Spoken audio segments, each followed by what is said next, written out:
আজ থেকে রাজ্যে শুরু হয়েছে এসআইআর প্রক্রিয়া। সকাল থেকেই বাড়ি বাড়ি গিয়ে এনুমারেশন ফর্ম বিলি করছেন বিএলওরা। তবে এই প্রক্রিয়া ঘিরে সাধারণ মানুষের মধ্যে উদ্বেগ এবং বিভ্রান্তি দেখা দিয়েছে।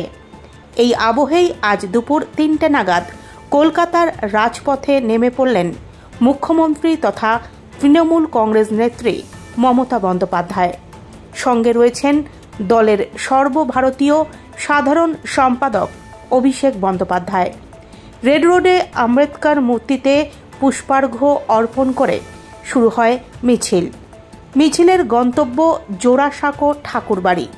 তৃণমূলের দাবি এই মিছিল ঐক্যের বার্তা বহন করছে।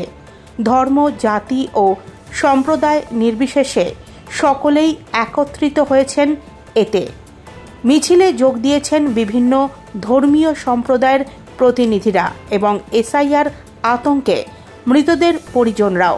তৃণমূল নেতৃত্বের বক্তব্য, কেন্দ্রের চাপিয়ে দেওয়া এই প্রক্রিয়া সাধারণ মানুষকে বিভ্রান্ত করছে এবং তা গণতন্ত্র বিরোধী।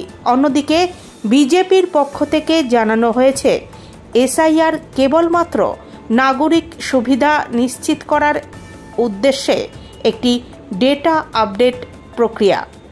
রাজনৈতিক উত্তাপের মাঝেই রাজ্যের রাস্তায় রাস্তায় এখন একদিকে এনুমারেশন কর্মসূচি, অন্যদিকে প্রতিবাদের ঢেউ।